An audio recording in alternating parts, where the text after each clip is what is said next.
कैसे लड़ा वीर कर्ण महाबली घटोत्कच से। महाभारत के युद्ध में एक एक दिन अद्वितीय था, लेकिन वह रात जब कर्ण और घटोत्कच का आमना सामना हुआ, इसे महाभारत की सबसे रोमांचक घटनाओं में से एक माना जाता है। ये युद्ध केवल दो योद्धाओं के बीच का नहीं था, बल्कि ये देवताओं, असुरों और मनुष्यों की शक्तियों का टकराव था। अगर आपको ये कहानी प्रेरणादायक लगे तो कृपया हमारे चैनल को सब्सक्राइब करें, वीडियो को लाइक करें और बेल आइकन दबाएं ताकि आपको हमारे नए वीडियो की जानकारी तुरंत मिल सके। घटोत्कच, भीम और राक्षसी हिडिंबा का पुत्र, अपने विशाल आकार और असाधारण शक्तियों के लिए प्रसिद्ध था। वहीं कर्ण अपने कवच कुंडल, परशुराम से मिले दिव्यास्त्रों और अद्वितीय युद्ध कौशल के लिए विख्यात था। ये युद्ध केवल शक्ति का नहीं, बल्कि रणनीति और शाप की कहानी भी कहता है। युद्धभूमि का वातावरण। यह महाभारत का 14वां दिन था। सूर्यास्त हो चुका था, लेकिन युद्ध का अंत नहीं हुआ था। दुर्योधन के कहने पर कौरव सेना ने रात में युद्ध करने का निर्णय लिया। पांडवों ने इस चुनौती को स्वीकार कर लिया।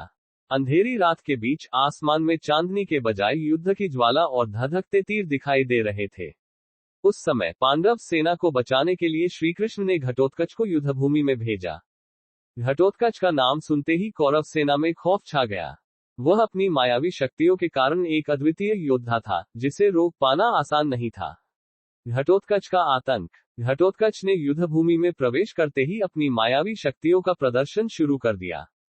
उसने अपना आकार इतना बड़ा कर लिया कि वह एक पर्वत के समान दिखने लगा। उसकी गर्जना से कौरव सेना कांप उठी। उसने अपने विशाल हाथों से सैकड़ों कौरव सैनिकों को उठाकर फेंक दिया। उसने अपने मायाजाल से पूरे युद्ध क्षेत्र को ढक दिया। कभी वह राक्षसों की सेना खड़ी कर देता, तो कभी आकाश से आग की वर्षा करता। कौरव सेना उसकी इस माया का सामना नहीं कर पा रही थी। दुर्योधन ने क्रोधित होकर कर्ण से कहा, कर्ण, केवल तुम ही इसे रोक सकते हो। इसे खत्म करो, वरना ये हमारी पूरी सेना को नष्ट कर देगा। कर्ण का प्रण। कर्ण, जो हमेशा से दुर्योधन का सबसे विश्वसनीय योद्धा रहा था, उसने अपने रथ पर खड़े होकर घोषणा की, मैं घटोत्कच को हराकर कौरव सेना को बचाऊंगा, चाहे इसके लिए मुझे अपनी आखिरी शक्ति क्यों न लगानी पड़े। कर्ण ने अपनी कमान में विजय धनुष उठाया और युद्धभूमि में घटोत्कच की ओर बढ़ा। कर्ण और घटोत्कच का पहला सामना। घटोत्कच ने कर्ण को देखकर अपनी माया का इस्तेमाल करना शुरू किया।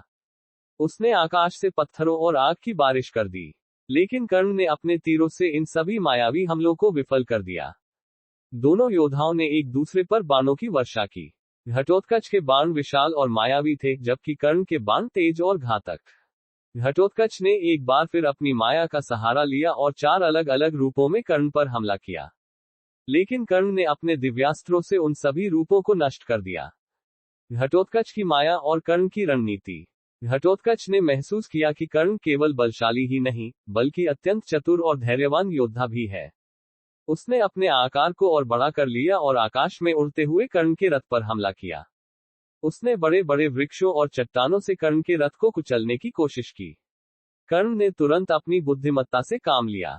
उसने अपनी धनुष की प्रत्यंचा को खींचा और एक शक्तिशाली तीर से घटोत्कच की माया को भेद दिया। घटोत्कच को ये समझ आ गया कि कर्ण को हराना इतना आसान नहीं है। कर्ण की विवशता और इंद्रास्त्र का उपयोग। घटोत्कच ने अपने अंतिम हमले के लिए पूरी ताकत झोंक दी।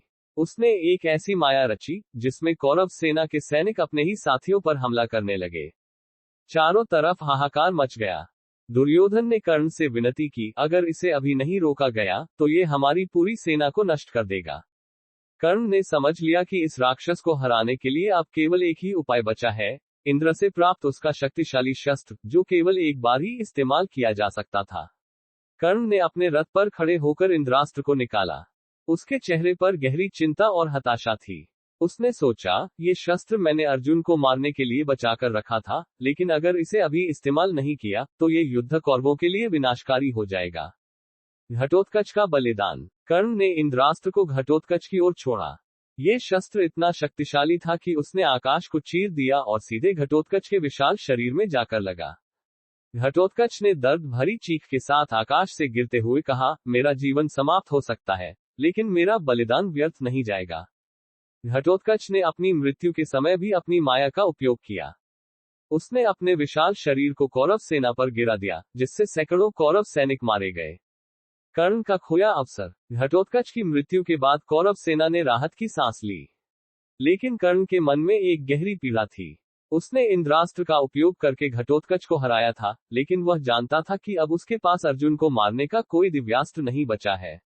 कर्ण ने आसमान की ओर देखकर कहा, हे देवताओं, मैंने अपना सबसे शक्तिशाली शस्त्र इस युद्ध में उपयोग किया। अब मैं अपनी नियति को स्वीकार करता हूँ। निष्कर्ष, घटोत्कच और कर्ण के बीच का ये युद्ध केवल शक्ति और माया का टकराव नहीं था, बल्कि यह महाभारत की कहानी में एक महत्वपूर्ण मोड़ था। घटोत्कच ने अपनी मृत्यु से पांडवों को एक बड़ी जीत दी, क्योंकि उसने कर्ण को उसकी सबसे बड़ी ताकत से वंचित कर दिया। इस युद्ध ने ये भी दिखाया कि कर्ण, जो एक महान योद्धा था, अपनी नियति और शाप से बंधा हुआ था। घटोत्कच का बलिदान और कर्ण का इंद्रास्त्र का उपयोग महाभारत के इतिहास में अमर है।